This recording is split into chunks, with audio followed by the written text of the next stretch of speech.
A couple of days ago, I thrifted some, oh girl.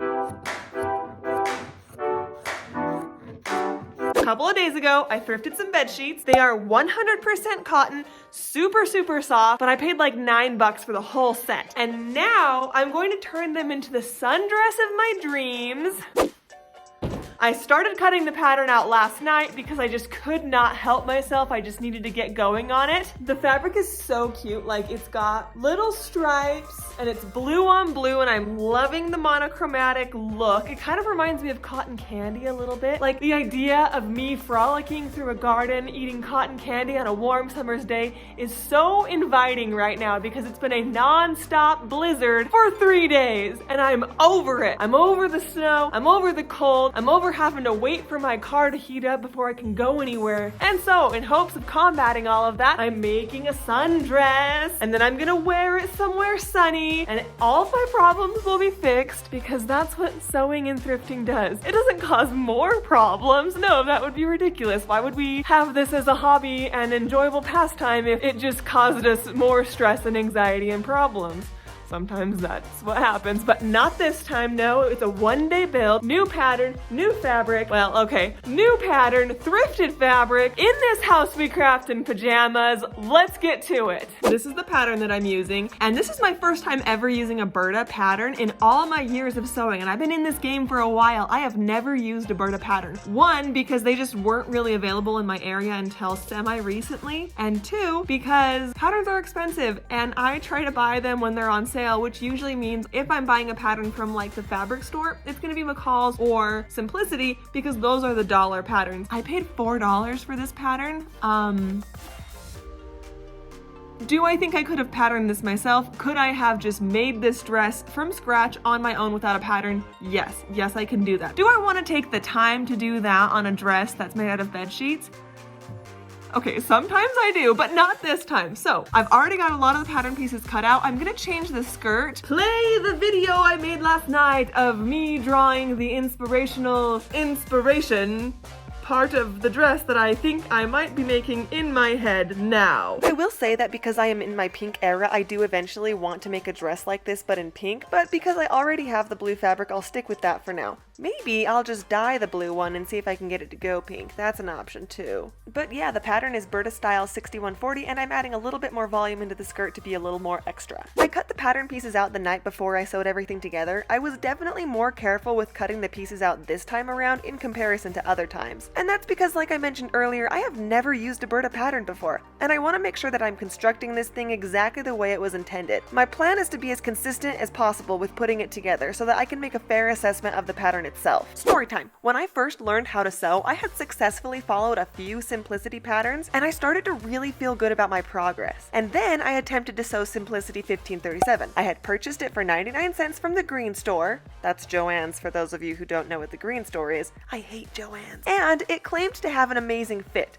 so I thought I would give it a try. Well, it was an atrocious, disgusting disaster, and part of why it was so messy was my fabric choice. Part of it was because the pattern isn't exactly beginner friendly when you take into account that I didn't understand how to make the proper adjustments to make it fit my body, so it was, in a sense, a giant failure. Well, many years later, I revisited this pattern, and guess what? It still sucks. Turns out some patterns can be trusty, old, reliable patterns, and some are just duds. If you have ever sewn Simplicity 1537 and been successful, let me know. I have questions. So far, my main concern with this pattern is simply that I have no idea what my size is in a Berta pattern. The back of patterns, they lie. They lie to you. I could take the most accurate measurements of my body, but the reality is that my body is not the kind of body that they take these measurements for. I don't know if that really makes sense. What I'm trying to say is that this pattern was made for like a very straight-sized individual, and that's like not really me. So even though I wear a size 14 and I cut out a size 14, I have no idea if this is actually gonna fit me or not, so I'm gonna go ahead and just do like kind of a mock-up where I'm just gonna sew the lining fabric all together and fit it to myself to see if this is even gonna go anywhere. Hopefully it works out just fine. Hopefully everything is just smooth sailing because I want to be done with this project by the end of the day, and then I want to eat some chicken nuggets. Editing Alexandria here. I don't finish by the end of the day, and I don't even eat any chicken nuggets. Double loss.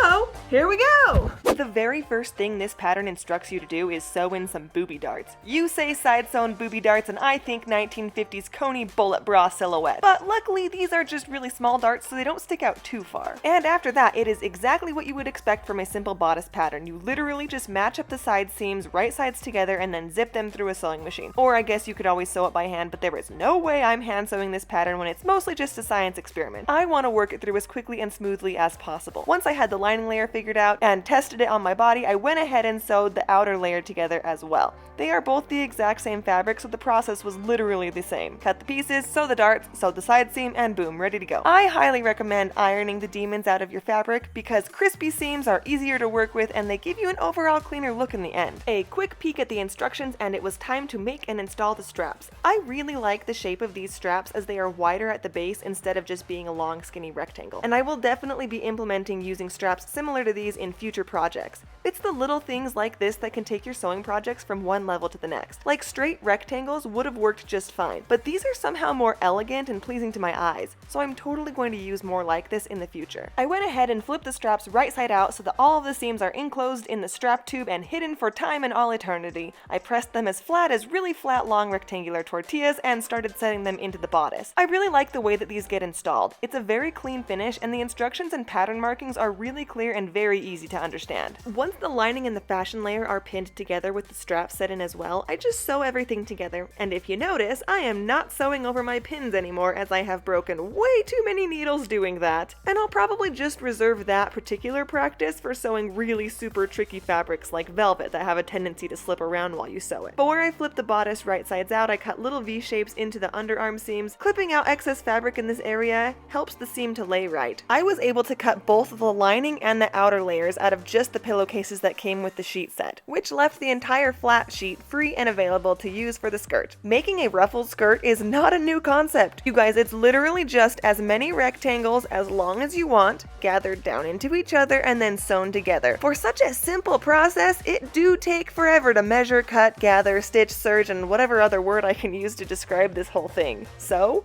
Did I say so? It doesn't matter, you get my point. I'm planning on just 2 layers of ruffles for this skirt, but I've made skirts with way more layers and way more fabric. It's easy and fun, but very time consuming to do.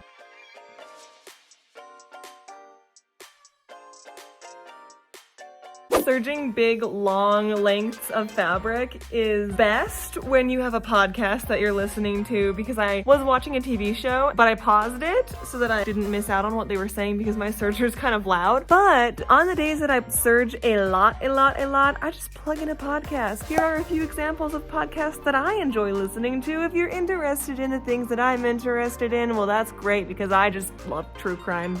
This is a plug for true crime. Not even anything super specific, just like, hey, this is one of my interests or something. I gotta get back to work. It's starting to get dark. Picking up where I left off, and that's pretty much just me gathering down the 2 skirt layers. I like to set my machine to the longest straight stitch available and stitch down the length of my fabric. I used to just sew one long stitch all the way from end to end, but I don't do that anymore because it gets difficult to gather everything on just one thread. So now I like to sew gathering stitches in smaller chunks. Also like 5 to 6 feet of fabric, stop, cut my thread leaving like 4 inches of thread, and then I'll start sewing gathering stitches again, and I'll just repeat that process until I get to the end of the fabric that I'm gathering. Once the skirt is gathered down to the proper length, I pin and sew it to the bodice, making sure that I'm pinning the skirt very carefully to the bodice because it's really easy to accidentally get a portion of the gathers caught underneath the presser foot, and then you have to unpick the parts that accidentally got sewn. I just want the very top ½ inch or so actually sewn to the bodice. I bought this pack of rainbow zippers like 10 years ago, and I've just kind of slowly been using them. For the most part, like, I don't really know what I'm gonna do with so many colorful zippers because I don't do this many colors, like the orange and the green, like what? But it's a blue zipper and it matches perfectly. Look at that. What?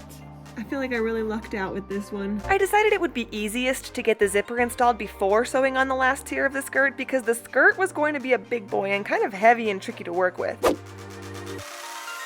Before I start working on this project, I just need to share something with you. This is peak coziness.